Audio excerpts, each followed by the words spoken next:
Hello, everybody. Good afternoon and welcome to our very first 30 Forward webinar. This is part of our new webinar series, and it's great to see everybody here today, people that care about this work and are willing to be part of this conversation. So this series really is about providing that space to learn, to challenge our thinking, and to keep building that momentum in a way that is practical and grounded in evidence. So thank you for being here. Thank you for your support. I am pleased today to introduce today's moderator. We'll just pull up our slides for that. So Dr. Craig Bennell is a professor in the Department of Psychology and director of the Police Research Lab and co-chair of the 30 Forward Research Advisory Council. He is a strong advocate for evidence-based policing and works closely with police services across Canada. We are very fortunate to have him here with us today. So Dr. Bennell, I'm going to send it over to you. Thank you so much, Val. Real pleasure to be here and to moderate the first webinar. I appreciate the invite to do so. I'm just going to deal with a few housekeeping issues, and then it's my pleasure to introduce the speakers for today's webinar. So just for all the attendees, you'll see that we have a chat room that should be open to all of you. If you have questions throughout the webinar, please post your questions in that chat room. We're going to reserve some time at the end for the Q&A. So unless there's any clarifying questions where something that's being said in the moment is confusing, in that case, I'll find a time to interrupt the speakers so that we can clarify that issue. But other than those sorts of issues, we'll wait until the end of the presentation to deal with the Q&A. When we get to that point, I'll moderate that session and present the questions to the relevant speakers. I know the session is being recorded, and there'll be more information about access to the recording at a later date. So that being said, again, it's my pleasure to introduce three very inspiring speakers who both Kirk Luther and I have gotten to know much better over the last few months. First, we have Inspector Val Gates from the Barrie Police Service. So Val is an inspector with the Barrie Police Service. She's the co-founder of 30 Forward. With nearly 30 years of policing experience, she has played a national leadership role in advancing trauma-informed practice, collaborative responses to violence, and the progression of women in policing. There is a sort of international flavor to today's webinar. So we have two wonderful guests joining us from the US. We have McGough. She's the co-founder of the 30 by 30 initiative to advance women in policing in the US.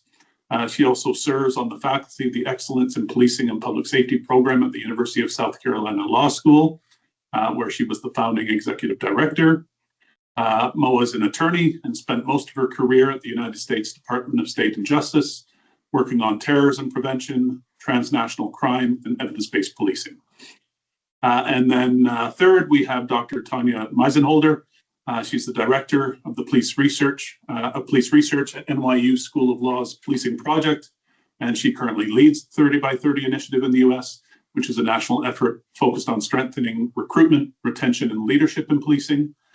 Before joining NYU, she served in a senior leadership role with the New York City Police Department. Her work bridges applied research and practice, helping agencies strengthen organizational health and culture. So the time will be split across these three wonderful presenters. And again, if you do have questions that pop into your mind throughout the presentation, please put them in the chat, and we'll get to those questions during the Q&A at the end of the session. So thanks very much, and I will turn it over to the speakers. Perfect, thank you. And before I get started with the presentation on the 30 Forward part, I would just like to make mention of our executive committee here at 30 Forward. This work is not done alone. So Victoria is here with me. She is the business analyst at the Barrie Police Service. Anything you see relating to technology, the website, she has built all of that. So she really is amazing. We are appreciative of all her work. She is the co-founder of 30 Forward as well. We also have Inspector Andrea Torrey from the Hamilton Police Service. She is on there. She's also the president of Ontario Women in Law Enforcement. She's part of our executive committee. We have Tammy Fryer, who is a retired inspector from Windsor Police Service, and she currently is at Ontario Police College.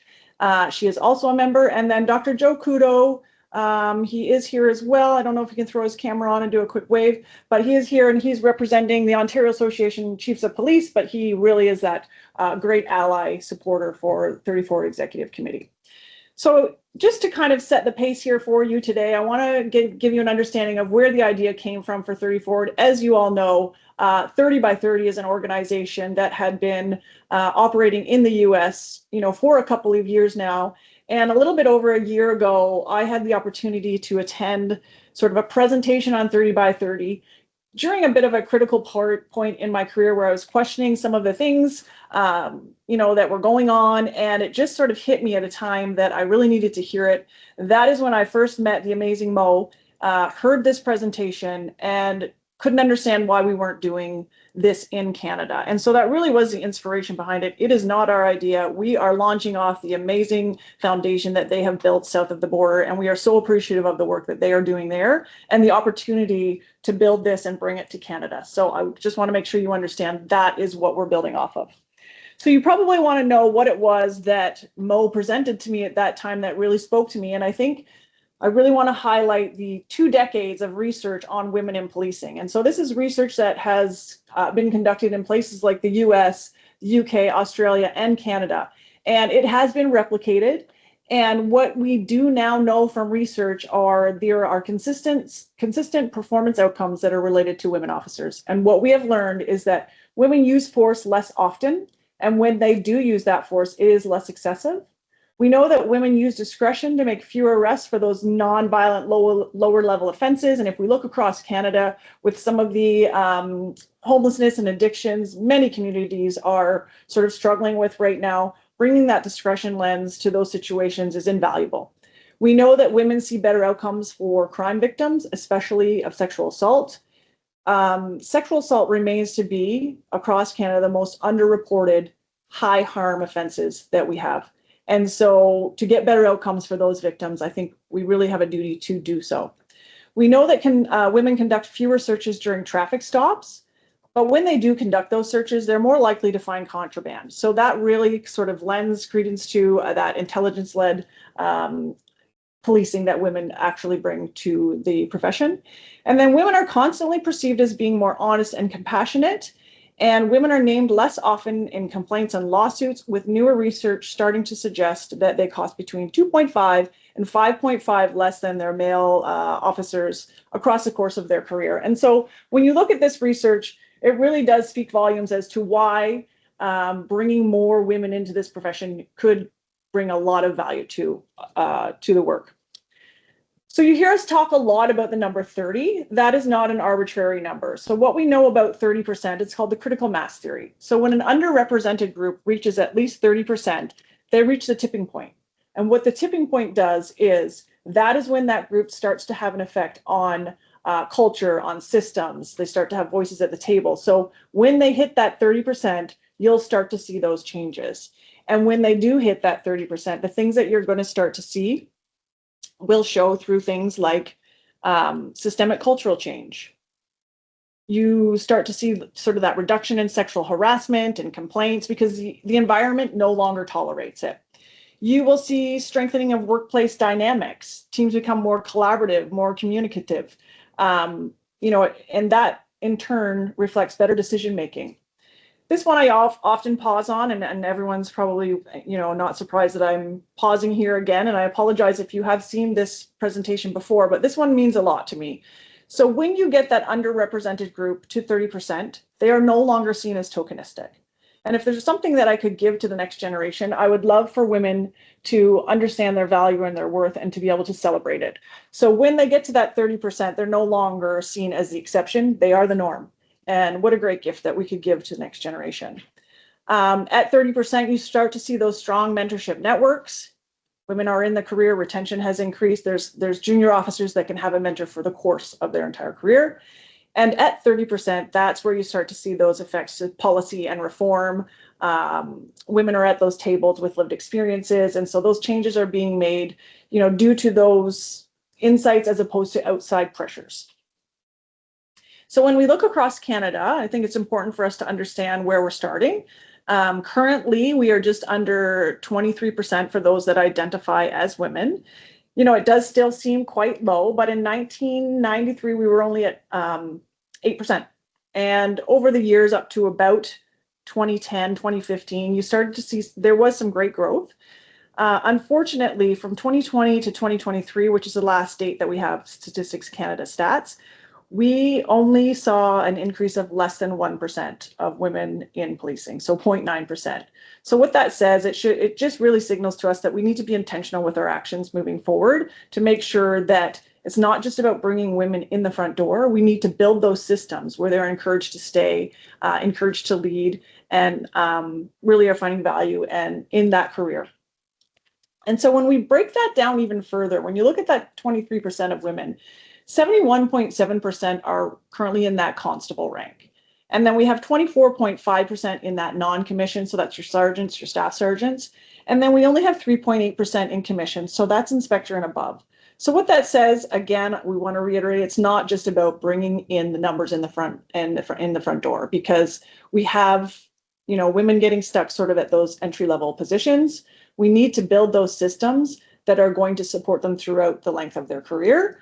Historically, we've been relying on too few women to make these changes, and that is, you know, it's not sustainable. And that's why, you know, there are some great things that have been happening in policing, some great work around women in policing, but the one thing we've never hit is that 30%. And so that's where we know that sort of systemic reform is going to start to happen. So what have we done? I mentioned, came back from that conference completely inspired, but also wondering why it wasn't sort of gaining more traction here in Canada.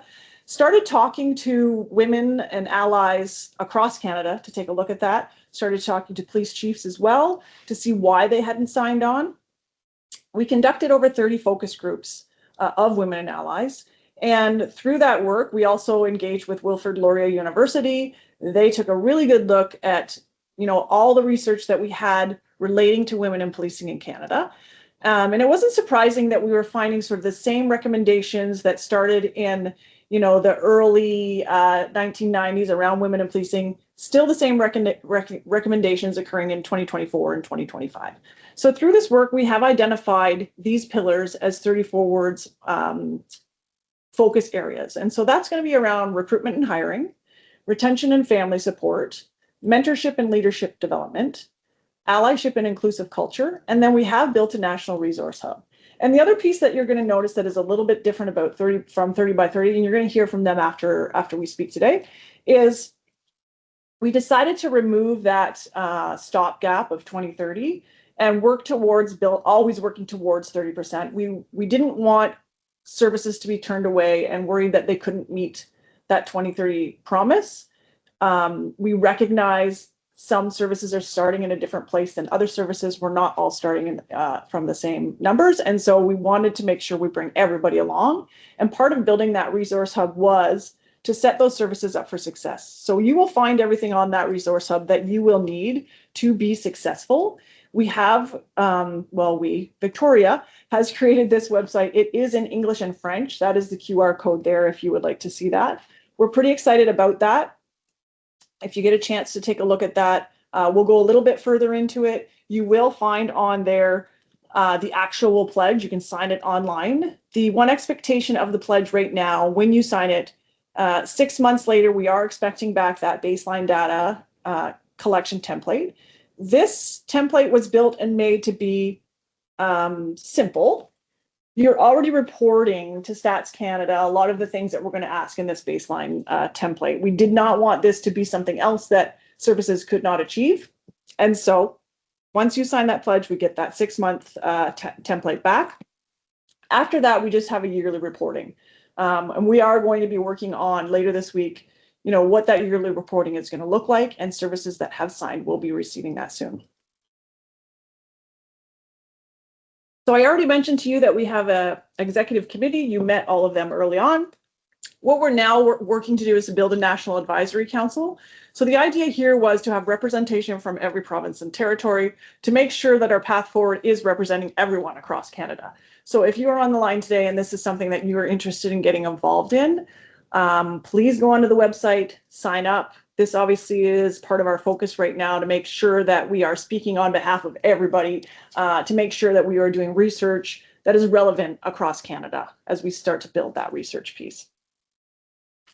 You met Dr. Craig Bunnell earlier. We do have a Research Advisory Council. We are so fortunate to have both Dr. Craig Bunnell and Dr. Kirk Luther as the co-leads of this Research Advisory Council. They work out of Carleton University. They have a police research lab there. They are very well known, especially in regards to their work with police. And so we are so excited to be moving forward with them and be doing this work in this space. And as part of that, we will be launching at the end of March an opportunity for services to work with some of these, recognized researchers across Canada to start to build that repository of research. And so there'll be more coming on this in the coming weeks. So stay tuned, look out for that. This is a virtual scholars program that we are so excited about. And we are going to encourage services across Canada to jump in on this opportunity. So another piece that we heard a lot about when we were doing our focus groups was the lack of mentorship for women in policing, especially women in smaller organizations that have reached sort of those higher ranks. And so we were pretty intentional about developing a mentorship network. And the idea here really is, if you are searching for a mentor, we've created what are hockey cards on the website. On those hockey cards is offerings of what these mentors have both gone through both professionally and personally, and we're hoping to make that connection. We will have sort of a 30 Forward certified mentor program that is coming very soon, where those mentors will be identified with a badge that basically says, we are here for long term, we'll be a mentor throughout your career. Or if they're an informal mentor, that's sort of those one-off, I have a question, who can answer it, that sort of thing. So they'll be identifiable on the website as well if you get into that mentor side. So far we have over 24 services that have signed. We represent 3 provinces across Canada to date. We continue these conversations. We are working with the RCMP, we are working with the OPP, we're continuing out into other provinces through the Chiefs of Police Associations there. So we're pretty excited about how much this is starting to gain momentum across Canada. We have many organizations that support us as well. We're supported by the Canadian Association Chiefs of Police, by the Ontario Association Chiefs of Police. We are also supported by many women organizations, Ontario Women in Law Enforcement, the BC Women in Law Enforcement, and the International Association of Women Police. We work closely with 30 by 30, and you're going to hear from them very soon, but we are so excited and appreciative of all of this support.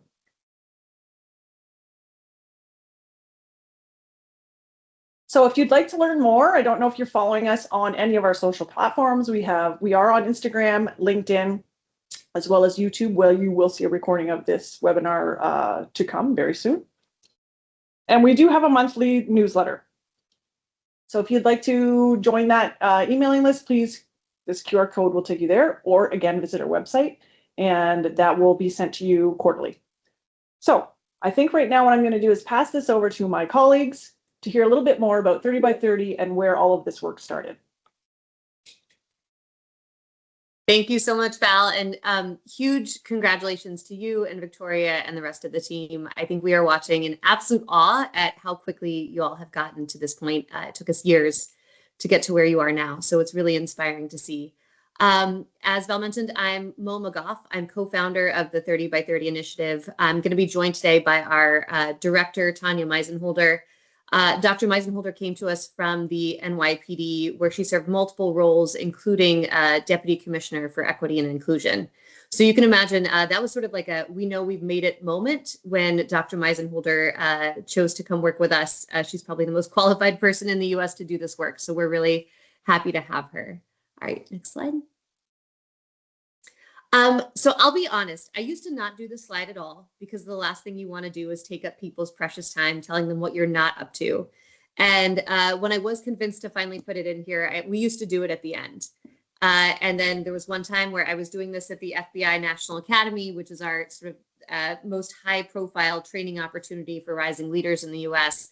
And there was a guy sitting in the front row the whole time I was talking, arms crossed, shoulders up by his ears. I'm sure you can imagine the stance. And then when I got to the slide, I saw his shoulders kind of move a little bit away from his ears. And he came up to me afterwards and he said, you know, I didn't listen to a word you said because I thought all those myths were true. Do you mind talking to me in the hall? So just to get ahead of that, just in case there's any lingering concerns about what it is that we're up to or what it is that 30 Forward is up to, I just want to draw your attention to some distinctions. And one of the things that we've learned, we're now in our 5th year in 30 by 30, is that a lot of the opposition to our work comes from a fundamental misunderstanding about what it is that we're doing and how we're doing it. So the first thing I want to say is nothing about this is about tokenism or favoritism. We're not saying give women special treatment. We're saying meet their basic needs and be intentional about addressing bias. So nothing in that could possibly constitute tokenism or favoritism. The other thing we don't engage in is gender stereotypes. So you heard some really compelling research from Val earlier about the unique value of women. And what I want to focus on there is all of that is empirically grounded, right? We're not saying, oh, women are better communicators just because we've seen that. We're saying that women are better at de-escalation because that's what the research shows to be true, even when controlling for things like their assignment and time of day. So it's really important to us to ground this work and the justification for it in the strong body of empirical research that exists. The other thing that we are not about is lowering standards, though I will say that is the offensive tactic that's used most often against us. And I think it says a lot about a society when you start to talk about the importance of being more inclusive to people who are qualified for the job. And one of the first things people go to is, oh, that must mean lowering standards, right? What does that say about the broader value that we place on women and other underrepresented groups in our societies?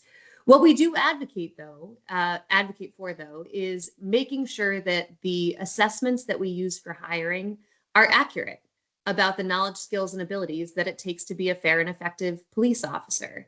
You know, we see in departments across the country in the US, assessments being used that disproportionately exclude women, but that have never been validated for the job. They're just arbitrary tests that have been in place, for decades. And we know the job of policing has evolved pretty dramatically, especially in the last 30 years. We need assessments that accurately captures what it takes to do the job. So that's certainly not lowering standards, but it is a call to make them more accurate. And I would hope that that's something that everyone can get behind in the police profession. The other thing this is not about is removing men from policing. Hopefully that's fairly obvious. We launched 5 years ago. So at that time it was 2021. We were trying to get to less than half in almost a decade, but still there was this allegation that we were saying that men couldn't be good cops, and nothing could be farther from the truth. The other sort of common misconception when we talk about gender equity is that this is women's work, right? And you see that a lot in terms of how we operate in the workplace generally. If you want to improve representation or improve the experiences of underrepresented groups, we usually stand up some kind of diversity committee, and only people from underrepresented groups are on that committee. And if you think about it, the research was pretty clear. If you're from an underrepresented group, there's already an expectation that you have to perform pretty close to perfect, right? There's a lot less tolerance for imperfection. There's a belief that you have to go above and beyond to demonstrate that you belong in that space. So by laying the burden of changing systems at the feet of people who did not create that system and in fact are harmed by it, we oftentimes are making things worse. So what we could not be clearer about, and what 30 Forward has done an exceptional job with, I wish we had started this way from the beginning, is lifting up the importance of allyship in this space. In the US, 97% of police chiefs are men. The underrepresentation of women is not a women's issue, it's a leadership issue. And so we're really intentional about inviting everyone to the table to step out into their transformative potential on these issues. All right, next slide. One thing that I want to make sure that we highlight, and I think is really important to do anytime we talk about this work, is talk about its origin story. And that origin story is in my co-founder, Yvonne Roman, and she was the chief of police in the Newark City Police Department when I was an attorney at the U.S. Department of Justice. She came to us with some pretty compelling numbers about the prevalence of women washing out of the academy in New Jersey, and then the broader underrepresentation of women across the country. It was through Yvonne's advocacy that we at USDOJ started to pay really close attention to gender equity in policing services in the US.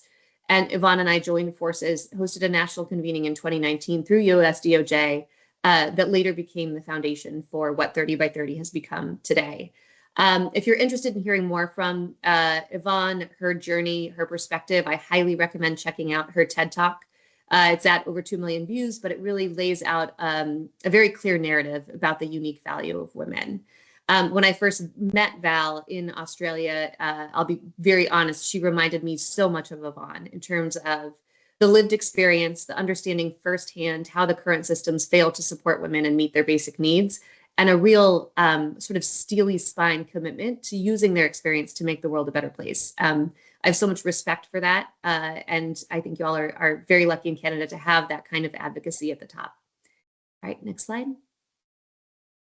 I want to share a little bit about what we've seen in terms of why the representation of women is so low and how we've intentionally designed 30 by 30 to get at that. And certainly you've seen some of that with 30 Forward as well.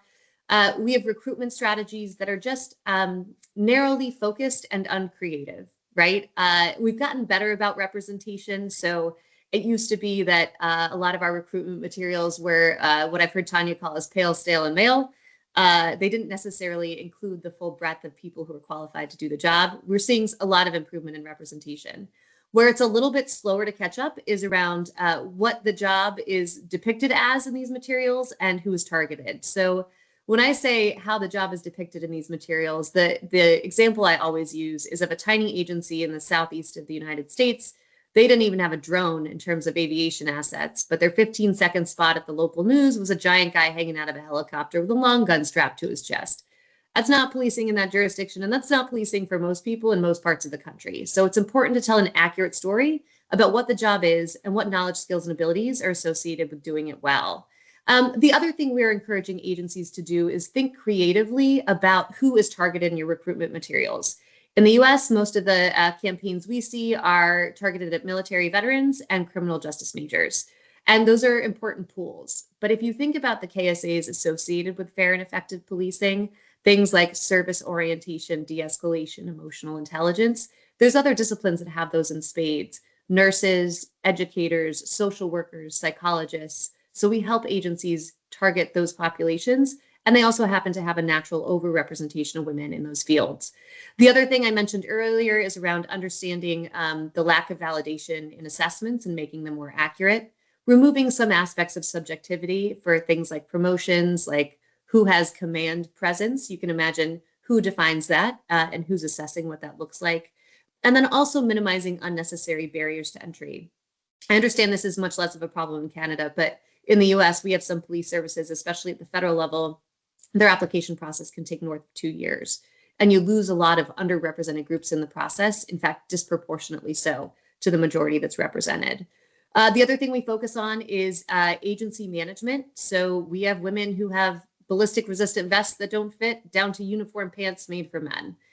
We have women pumping breast milk in their cruisers. We have parents returning to the workplace 6 weeks after giving birth with stitches still in their bodies. And we have a fundamental lack of understanding around women's health needs. So we are simultaneously addressing all of those things. This is always the slide I'm embarrassed to say in international context, because it really highlights just the barbaric way we treat women, especially returning to the workplace after giving birth. And then the other thing is the culture. We've heard from thousands of women across the country through surveys and focus groups. There's a sense that there's a good old boys club, that it's highly competitive for women, that women end up having to compete against each other for limited spots, and that there's a pervasive sense of harassment and discrimination. We have a lot of research on the prevalence of sexual harassment in the US. It ranges from 60% to over 90% will experience sexual harassment over the course of their career. And in a survey we did of women in 30 by 30 agencies, 100% of the respondents said that they either had little or no confidence their agency would appropriately respond to sexual harassment if they did experience it. So that is an area where, particularly over the next year, we are extremely focused on building sort of model policies, model systems, model training, both to prevent and appropriately address sexual harassment in the workplace. And we'll be working closely with 30 Forward to make that happen. All right, next slide. I'd like to turn things over now to Dr. Meisenholder, who is currently at the helm of our work and bringing us into the sort of next generation of 30 by 30's impact. Thanks so much, Mo, and I always appreciate hearing you do this presentation, because as many times as I hear it, I hear something new every time, and it's been 2.5 years since I joined 30 by 30, so I'm really thankful for that part. Just in terms of context, the US is quite different in how policing is organized. We have 18,000 approximately police departments across the United States. 70% of those have 24 or fewer officers, and 40% of those have no women at all. So the national average in the United States hovers around 13%, depending on what type of agency that you're looking at. The other thing, and you can turn to the next slide, that I'll mention about Canada is, we started in 5 years ago, as Mo said, we have over 400 agencies, and a number of those are from Canada. But what we found was that a lot of the things that we were asking for, Canada was actually already ahead of us. And they were in terms of, pregnancy policies and other things. So we were so excited when we met Val and heard about the work and the ability to team up with Canada and really take this even further. So I'll put a link to our impact report in the chat, but last year we produced our first ever impact report that talks about what we've seen across our agencies since we started. So Mo mentioned a couple of things that we focus on, and I'll just highlight the progress that we've seen. First, we've seen a drastic difference in terms of recruitment strategies. We've seen a lot more women represented. And representation is important, but it's also really important to understand where you are targeting, where are you going to look for potential recruits. As Mo mentioned, sometimes we have been accused of trying to hire women at the expense of men. That could not be farther the truth than the farther than the truth. What we do say is there is an untapped group of people that you might want to consider, because in the US, we have a staffing crisis, and there's a lot of women that aren't aware of the opportunities that exist in policing. And representation does matter. If you can't see it, it's very hard to envision that you might be able to do that. In terms of parental and caregiver support, we have a number of policies, or we've seen a number of agencies really revamp their policies and be very thoughtful about what this looks like in terms of when women are trying to get pregnant, when they are pregnant, and returning in work, and making sure that they're following federal law and meeting the needs of everyone in that space. One thing I will point out here too, a lot of the work that we do, while we focus on women, it's intended to help everyone in the department. Our primary goal at the end of the day is to improve the workplace for everyone. And we know that men as well as women have parental and caregiving challenges. And so when we talk about these improvements, we hope that they will impact everyone in the workforce, not just women. We've seen a number of agencies in the United States testing childcare options. So we have a webinar on our website that you can take a look at to talk about where we are in the United States and moving forward with thinking about childcare. That's one of the primary issues in the US for people joining and staying in policing, is that 24/7 aspect. We've seen agencies go from counting literally with a pen and the hashtag, the number of people that they have and breaking down their demographics, to really getting much more sophisticated. There's nothing wrong with collecting data. I know sometimes in the US you might hear differently, especially now. The question is how you are using that data. But if you want to improve your workforce, then you must have access to accurate data. You must think about how that data is being used and where you can identify discrepancies. So if you think about the hiring process, where are people falling out in each step along that process? Mo mentioned subjectivity and assessments. We've seen a number of our agencies take a hard look at their processes, for example, promotions, and asking questions like, are the same people sitting on the panel time in, time out, and making the decisions about who has access to certain assignments, promotions, opportunities? We will soon be putting out additional guidance in collaboration with 30 Forward on mentoring. It is something that our agencies ask for quite frequently, and there's a strong interest in mentorship as well as increased networking opportunities. And one of the things that we are most proud of is in our agencies that joined us early on, those that have been with us for over 2 years, we saw almost a 30% increase of women in recruit classes. It was around 28%. So that's something that we're exceptionally proud of. In terms of state and federal legislative progress, which is also an area, a priority area for us, Washington State and as well as Arizona recently just passed legislation around flexible work.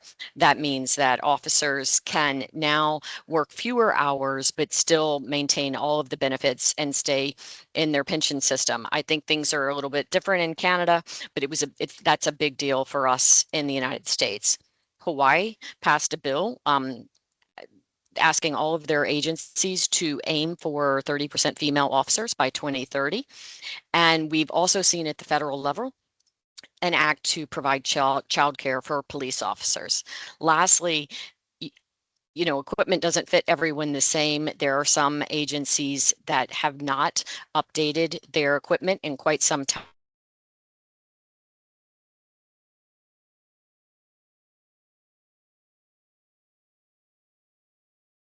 DHS, unfortunately,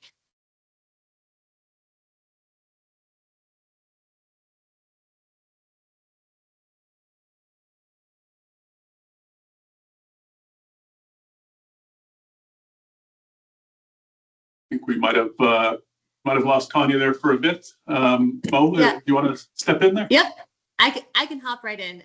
So I mentioned that one of the main problems that we have is that there's a failure of agencies to be willing to pay the extra money necessary to fit women's unique bodies, because a lot of the sort of standards for ballistic armor is built on men. And so DHS actually, there's a bill before Congress to provide DHS with additional funding to make sure that body armor appropriately protects women in the field.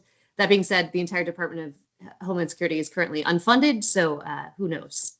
Stay tuned, guys. It's a political adventure here south of the border. All right, next slide. So as Tanya mentioned, we are very serious about data collection from our agencies. In fact, it's the only hard requirement in order to be seen as an active 30 by 30 agency is that you must report to us in 6-month increments.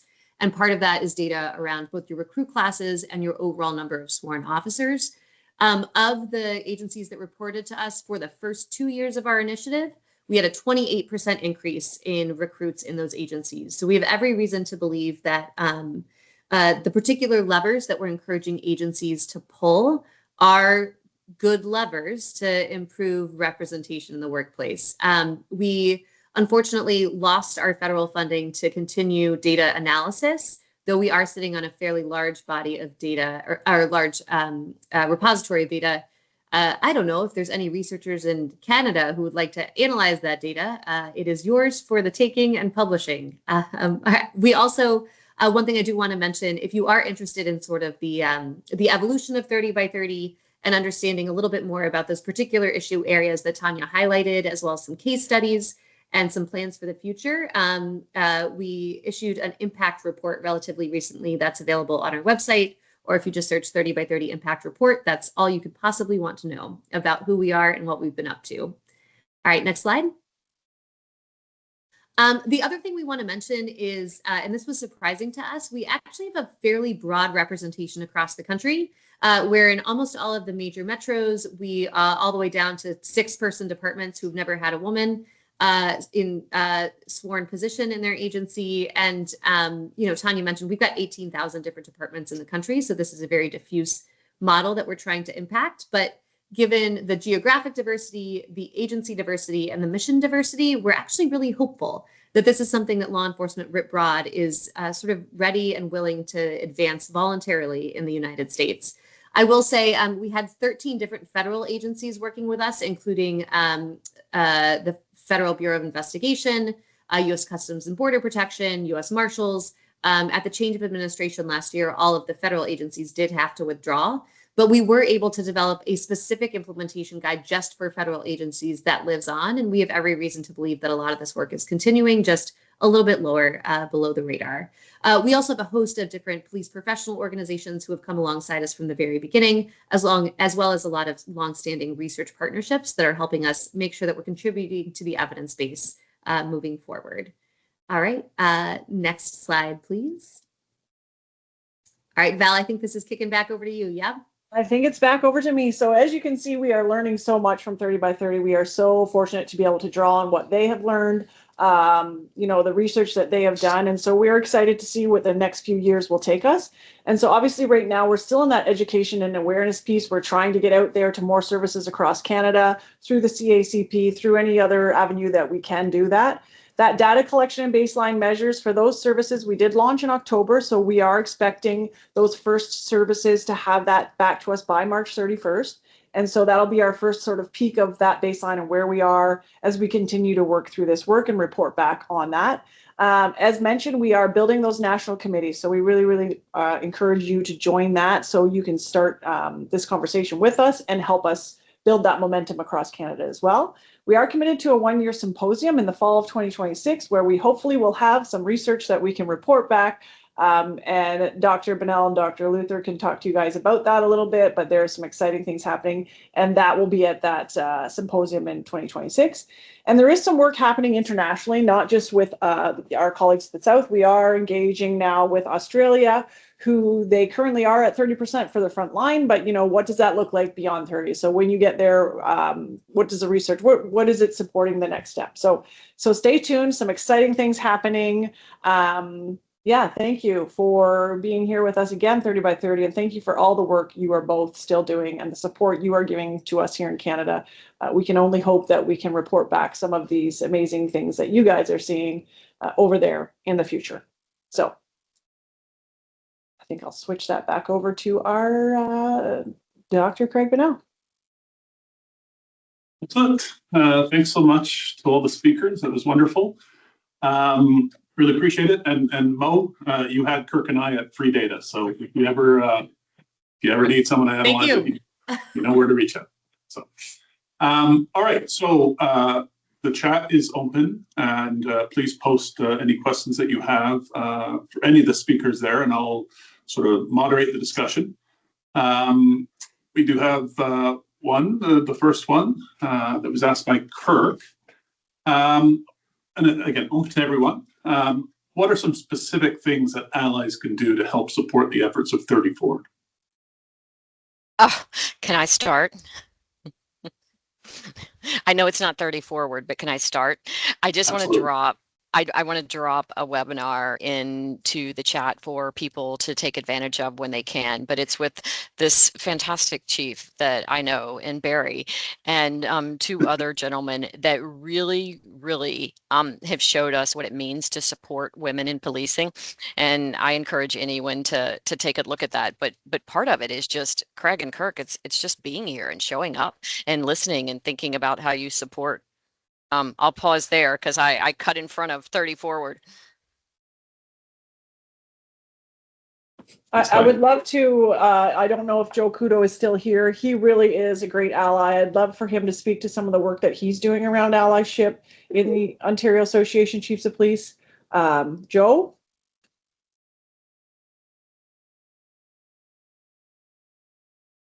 I feel like we may have lost Joe. So yeah, I'm just going to sort of jump on some of the sentiments that Tanya just spoke of. And I think I open this up to Inspector Tory and whoever else has something to say about this, because it is such an important piece for the work that we do. We understand that without that partnership, that allyship, our voice does get lost at some of those tables that we're not currently sitting at. So a really true ally makes sure that we're in the room when we're not in the room. And so that means recognizing those barriers, making sure that those tables are representing some of those, underrepresented populations. And I think we're starting to see that more and more. And that does come with education as well. I don't know that everybody understands the difference between allyship and mentorship. And that is a piece that we are focusing on through 30 Forward. And the work that you guys are doing for us in the Research Advisory Council, you guys jumped right in. You have offered, you've been amazing for us. And that really is what a true ally is all about. And we could not do this work without you guys either. Val, can I just add something? So The one thing I was really surprised with as we were rolling across the country doing some of these presentations is how supportive the allies, the commissioners and the chiefs have been. And I don't know if that surprises anybody that's on this webinar, but you know, like the OPP commissioner, just how positive he was about the initiative. The commissioner for the RCMP, how positive he was. I mean, everyone is very open to this and very receptive, and there has been very little resistance in terms of signing the pledge with most of the people that we have done the presentations, which I think would be surprising to a lot of people. And it's just about having these conversations. Sometimes they're difficult, sometimes they're not, sometimes they've been overdue. So I just wanted to share that with the members in the webinar, because I think it's important for them to know that the support has been a little bit overwhelming, and it took off quite quickly. I just want to jump on Andrea. Perfect segue. I spoke with the chief of a larger service last week, and his question was, I want to sign, we want to sign, but we want to make it legitimate and we want to put it in our strategic plan. What does it look like? What do we need to do? So they actually want to gain some more education. How do we implement this so it's sustainable and ongoing? For me, that was extremely refreshing. So I really, I relate to what you just said, Andrea. That's great. Thanks so much, everyone. Another question from Nick Bell.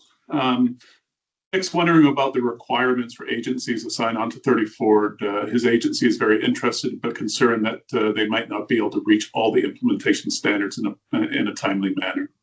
Just wondering if you could reflect on that. Yeah, absolutely. Thank you for that question. And that is what we were hearing when we sort of started some of that research across Canada and talking to police chiefs. And so that is why we took away that 2030 stop date. And that is why we want to encourage, wherever you're at, sign the pledge. We are not going to drop anyone.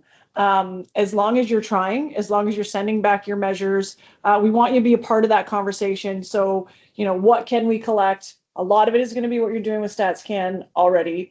Other things are going to look a little bit deeper into some of those specialized units, tactical, investigative units. We're going to take a good look at promotional processes and, you know, the culture. And so we don't want that to be a reason that people don't sign. We are encouraging everybody to just sign on. We will work with you. Yeah, please don't make that be a reason to not sign the pledge. Does that make sense? Anybody have anything else to add to that? I do. Oh, sorry. Go ahead. Nope, you go. We're also not about shaming. Like, we're going to help you work towards your goals. Like, we're not going to shame a police service. You know, some police services, very large departments to support this initiative. Other services has very small departments and do not have the people to support the initiative. But that's part of being a part of this larger group, is us helping you to support those goals and what can we do for you. So that's another thing that we will add to the initiative and the positives of it. Yeah, and I would just add, at least from a U.S. perspective, you know, for us, it's all about the commitment to doing the work. Of course, we want to increase the representation of women in policing, but not in law enforcement agencies that aren't healthy and that aren't willing to support the women that are already there. We would never want to encourage someone to join policing that, you know, or an agency that you wouldn't want your mother, your sister, your daughter, or someone else to work in. So for us, and I think, Val, I can hopefully I can say this for you as well. It's really about the commitment and acknowledging the need to do this work. And not everyone is starting from the same place, as we mentioned. So what's going to be good for Barrie may not work in another organization, and the needs are going to be different. And in the US, we've never, with the exception of the ones that Mo mentioned, you know, we've never asked anyone to not take part in the work. It's the commitment and continuing it that's most important for us. Yeah, and I just want to add, part of the piece that we did here through those focus groups obviously was around, you know, that accountability piece. And so we do want to be intentional with that. We want to make sure it is attainable and that we are seeing the needle move, however that is. And we just didn't want this to be performative. So absolutely, just asking that question shows that you care and that you acknowledge it. And so, but yes, we do want to be accountable. but we'll make it intentional. We will work with you. And that was why we built that website, so that everything is there that we are expecting you to do with the we are setting you up for success. And if there's something missing, let us know, and we're going to find a way to help you with that. Excellent. Thanks, everyone. A question by Adam. Given that the average promotion tends to occur around the 15-year mark, often coinciding with life stages that may present unique challenges for women such as pregnancy, caregiving responsibilities, or menopause, what strategies can organizations implement to support and promote women earlier in their careers? Well, I love that question, Adam. And how we're trying to look at this right now, and I might go to Mo and Tanya because they've probably got research on all of this, but this is a larger conversation around structures, looking at the entire women's career, right? So Mo and Tanya, do you have some research you want to speak to first around those promotional systems and those things that occur during those life stages? I think I'll kick it to Tanya for the research. One thing I might encourage is a reframe of that question. So I think it's less about beating the challenges that are time specific in somebody's life, and more about acknowledging that those challenges are predictable, and it is within the control of an executive to support an employee through those challenges so that they're not having to make a choice. If the solution is let's try and get people into higher ranks earlier, I don't think that actually fixes the problem. It's creative and I like it. But I think you might also find a situation where maybe you're promoting people too early where they're not qualified, or maybe you're implying some kind of tokenism. I think at 30 by 30, we would instead encourage you to build systems and structures that support people through the entire life cycle, acknowledging that these are challenges that are predictable and pretty common across the board. Yeah, Mo, the only thing I would add to that is, I do a lot of work around police officer retention, and we know, at least in the United States, that people primarily leave in the first 5 years and then they leave in the middle of their career, often around those life stages that you just mentioned. One of the things that's been useful in the US is really having a good understanding of what people are doing in their agency for career planning early on, and setting the expectations about what those roles are going to look like. And then also trying to understand why is it that some people are looking to advance and others aren't. I will say that some people, my husband included, was quite happy to stay as a sergeant, and there's nothing wrong with that. But we also know that there's some folks that aren't interested in promoting because they're concerned about the impact on their work-life balance, because now they're going to have to change shifts, or because they don't feel confident enough, or any other number of reasons. There's a lot of research that we can point you to that talks about what it's like for women, especially around promotions. So as Mo kind of mentioned, making sure that you have fair and transparent policies, making sure that you have mentor and other support systems that can talk to people about what it's going to be like when you get promoted. And then, around pregnancy, that is one that we really focus on a lot, is making sure that you are not affected in any negative way, and that you also have the support that you need when you return back to work, and that you feel like it's a place that you actually can return to. I just want to highlight some great work that the Ottawa Police Service is doing here, and it's around sort of that pregnancy leave and the expectation to appear in court. There is historically no protected time for somebody leaving on mat or paternity leave. They have to show up in court, and so they have now worked it into their collective agreement that 6 weeks after giving birth, you are completely protected from having to attend court. So this is the example. This is happening across Canada. So I would suggest, looking at some of those things, looking at your collective agreements, understanding that, this is going to happen. We are going to have this, and we need to support it. And exactly what Mo said, this is a systems problem. It's not a women's problem. It's a systems problem. I don't know where Andrea jumped off. I don't want to talk on her behalf, but Andrea's done some amazing work with Hamilton Sisters in Blue, or you're supporting. There you go, Andrea, you're back. You go. Yeah, so again, it's also about, especially now here in Canada, Tanya and Mo, we have now an 18-month maternity leave. So that has really been both beneficial and supportive of our women who are off with their children. But it also makes it very hard for them to come back after 18 months. And a lot of them are coming back actually pregnant again, which makes sense because we all want to have our children within a certain amount of years of each other. I mean, it's just natural. So I did steal an idea, or I don't know what you guys use in the academic world for steal, but I took an idea from New Zealand, and they are, I don't know if you've seen their numbers for women, but it's very high. And so they were having troubles with retention when women came back, about them feeling a lack of support. So they built what's called the Mothers in Bloom Committee. And I brought that back to Hamilton. It's just about connecting with these women throughout the 18 months with their children or without their children, whenever they want. It's almost like a large play date, and finding out what they need. And some of the complaints that were coming is they were being transferred while they were off. So they're going back to a new squad. They have a lot of anxiety. So then, we reintegrate the reintegration unit to allow these women to come start doing cameo appearances to the agencies, just to show them that they don't have to just come back in day one and hit the ground running. So there were some things implemented from that, and it has worked here in Hamilton. And I know Toronto and York are also entertaining the idea of implementation of that as well. It's just another support system. And sometimes having a senior officer on those initiatives also lends to have a voice to the chief's office as well, and they will listen. So that was just part of it. Does 30 Forward and 30 by 30, will this be a mechanism to help share these success stories? One of the things that always occurs to me is, as I talk to different services across the country, you talk to chiefs, there's so many wonderful, innovative, inspiring programs that are being put in place, but it's not necessarily, knowledge of those programs aren't necessarily widespread. So I think, that sort of sharing piece, so that people can be aware of these sorts of programs and try them out in their own service. Is this one of the goals of 30 by 30 and 30 Forward, is to create that hub of communication and sharing and so on? Yeah, so those that sign on to the 30 Forward pledge, they do have access to this exact kind of thing. So the sharing of policies, the sharing of initiatives. So that is on sort of the member side only of the site.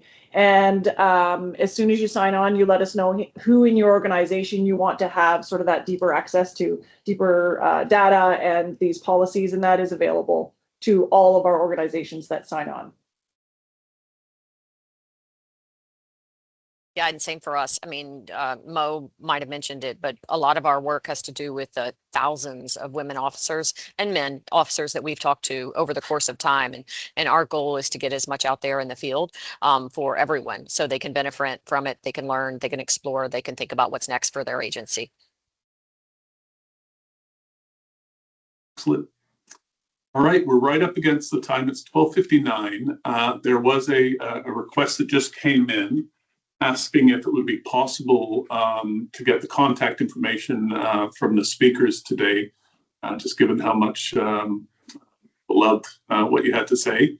Again, I'll turn it over to you to sort of answer how that might be done. We can just drop them in the chat if you like, Val, unless you'd have do you have a different preference?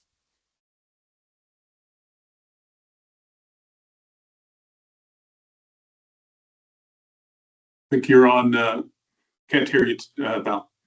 So I was just saying we can either throw out the chat, but we can also follow up with everybody that was registered. We'll send everybody's contact info that was on the call today. That's great.